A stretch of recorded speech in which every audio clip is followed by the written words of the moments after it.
Kwa majina naitwa Javen Rugairuza, ni mkurugenzi wa divisheni ya utenganishaji wa shughuli za mashtaka na upelelezi kutoka Ofisi ya Taifa ya Mashtaka makao makuu Dodoma, na divisheni hii inashughulika na makosa dhidi ya binadamu na utengamano wa taifa.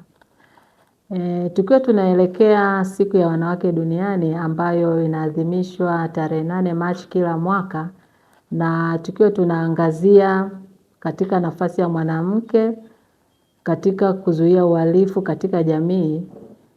Kwa kwanza ningependa kusema kwamba kama tunavyofahamu, jukumu la kulinda amani na usalama si la vyombo vya dola peke yake, bali ni wajibu wa kila jamii. Katika wajibu huu, mwanamke ana nafasi kubwa na ya kipekee katika kuzuia uhalifu. Kisheria, uhalifu ni kitendo au mwenendo unaokiuka sheria za nchi ambao unastahili adhabu. Na serikali kupitia vyombo vyake vya uchunguzi au upelelezi na ambao wanafanya kazi ya kupeleleza makosa ya kijinai au makosa ya kihalifu, na pia ofisi ya mashtaka ikiwa na nafasi ya kuratibu upelelezi pamoja na kuendesha mashauri ya jinai mahakamani, na mahakama ambayo ni chombo ambacho kinafanya maamuzi kulingana na mashtaka ambayo yamepelekwa mahakamani, hufanya kazi ya kuzuia na kushughulikia uhalifu. Hata hivyo, jitihada hizi haziwezi kufanikiwa kikamilifu bila mchango wa familia au jamii kwa ujumla, hususani mwanamke.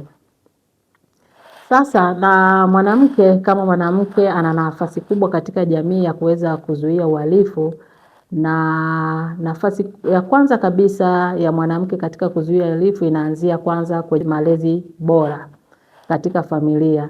Na kwa uzoefu wa kisheria, kesi nyingi za jinai huonekana kwamba chanzo chake ni ukosefu wa maadili na malezi duni ambayo yanaanzia katika familia na kuvunjika kwa maadili katika familia. Sasa mwanamke akiwa kama ndio mlezi mkuu katika jamii, ana jukumu la kukuza maadili katika familia pamoja na jamii na kuelewesha watoto pamoja na jamii kwa ujumla juu ya madhara ya uhalifu. Na kinga bora ya uhalifu huanzia nyumbani, ambapo mwanamke kama mama ndio mlezi wa karibu wa watoto tangu utotoni. Na kupitia malezi bora ambayo yenye maadili, nidhamu na upendo kwa watoto, hujifunza kutofautisha mema na mabaya. Na mtoto ambaye amekuzwa katika misingi imara ya maadili huwa ana uwezekano mdogo wa kujiingiza kwenye matendo ya kihalifu katika jamii.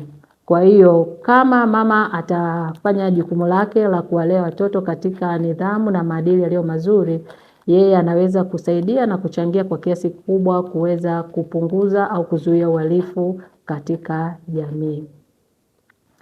Na jambo lingine ambalo mwanamke ana nafasi kubwa ya kuweza kuzuia au kusaidia kupunguza uhalifu katika jamii, tunasema ni swala la elimu, ambapo mwanamke yeye ni kwa asili, wanawake wengi ni walimu, walezi na washauri katika jamii. Tunasema kwamba mwalimu wa kwanza wa mtoto ni mwanamke, kwa sababu mwanamke ana muda mwingi na mrefu wa kukaa na mtoto. Hivyo ana nafasi kubwa ya kuelimisha familia na jamii inayomzunguka kuhusu madhara ya uhalifu. Kwa mfano kama matumizi mabaya ya madawa ya kulevya, wizi, mambo ya ukatili wa kijinsia na uhalifu wa mitandao pamoja na makosa mengine. Kwa hiyo elimu hii, kama mwanamke atatekeleza jukumu lake kama mwalimu, itakuwa ni silaha muhimu ya kupambana na uhalifu na itapunguza uwezekano wa watu kujiingiza katika vitendo vya kihalifu kwa sababu ya kutokujua sheria. Pia mwanamke ana nafasi kubwa pia ya kuzuia uhalifu katika jamii kama atakuwa mstari wa mbele kushirikiana na vyombo vya ulinzi na usalama Kwa mfano, sheria nyingi zinahimiza ushirikiano wa raia kwa kuwataka kutoa taarifa za viashiria vya uhalifu pale uhalifu unapotaka kutendeka au pale unapotendeka. Kwa hiyo mwanamke kama mtu ambaye anaishi karibu na jamii ana wajibu wa kutoa taarifa mapema pale anapoona kuna matendo ya kihalifu yanatendeka au anaona kuna tukio lolote limetendeka. Na sana sana hapa ningependa kuongelea sana kwenye makosa ya ukatili wa kijinsia. Kwa sasa tunaona kwamba kuna kesi nyingi ambazo za ukatili wa kijinsia tunashindwa au tunapoteza ni kutokana na kuchelewa kutoa taarifa.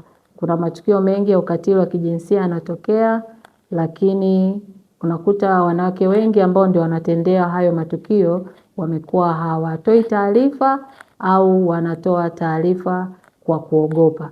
Hivyo ningesihi kwamba mwanamke kama ambaye ndio wengi wanafanyiwa matendo haya ya ukatili, basi wana jukumu la kutoa taarifa mapema ili kuhakikisha kwamba wale wote wanaofanya matukio haya wanaweza kuchukuliwa hatua na haki inaweza kutendeka.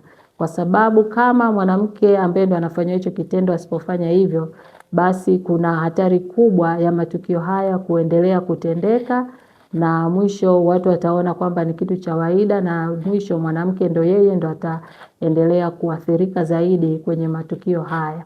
Wakati lengo la sheria ni kuhakikisha kwamba matukio haya yanapotokewa basi wahusika wanachukuliwa hatua na haki inatendeka na kuweza kutokomeza ukatili wa kijinsia katika jamii zetu na familia zetu. Na kingine ambacho naweza kukisema kuhusiana na nafasi ya mwanamke katika kuzuia uhalifu katika jamii ni kwamba mwanamke kama akiwezeshwa kiuchumi anaweza kusaidia kuzuia uhalifu katika jamii au kupunguza, kwa sababu kwa mtazamo wa kisheria na kijamii umaskini ni moja ya sababu zinazosababisha uhalifu.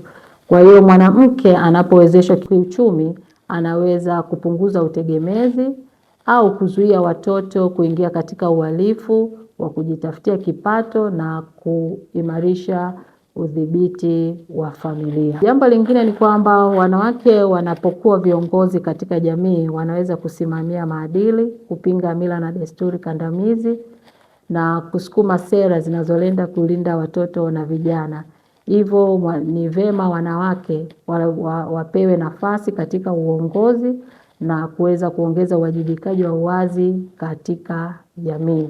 Kuzuia uhalifu si jukumu la serikali peke yake, bali ni wajibu wa pamoja, na mwanamke akiwa kiini cha familia ya jamii ana nafasi kubwa ya kujenga kizazi chenye maadili na kuheshimu sheria.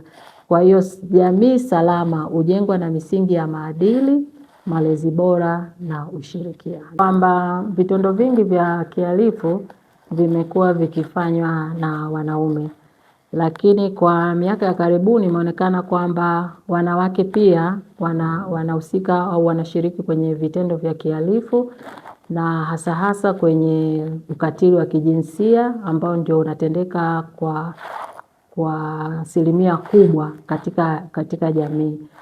Labda ningependa kusema kwanza na kusisitiza kuwa hakuna mtu ambaye yuko juu ya sheria bila kujali jinsia, hadhi au nafasi yake katika jamii. Sheria zetu zinalinda haki ya kila mtu, lakini pia zinawajibisha kila mmoja kwa matendo ambayo ameyafanya. Hivyo ningetoa rai au wito kwa wanawake tuache kujihusisha na matendo ya kihalifu, kwa sababu matendo hayo ya kihalifu yanaweza kupoteza uhuru wake pale ambapo utashtakiwa na kufikishwa mahakamani na then kuhukumiwa. Pia itaharibu heshima yako na kuathiri familia yake, kwa sababu unaweza ukafanya matendo ukashtakiwa na kuhukumiwa then ukafungwa jela, ukaacha familia yako inahangaika na watoto wanatangatanga mitaani na kitendo hicho kinaweza kusababisha sasa hata ile familia uliacha nyumbani nawe ikajiingiza kwenye matendo ya kihalifu. Hivyo sisi kama wanawake tuna jukumu la kutii sheria, kufuata sheria zinavyotaka na tuache kutenda matendo ya kihalifu ambayo itapelekea jamii yetu kuwa salama na kutakuwa na matukio ambayo yatapelekea uhalifu kuzidi kutokea na kuweza kuharibu jamii yetu na kuharibu familia zetu na zikaweza kusambaratika.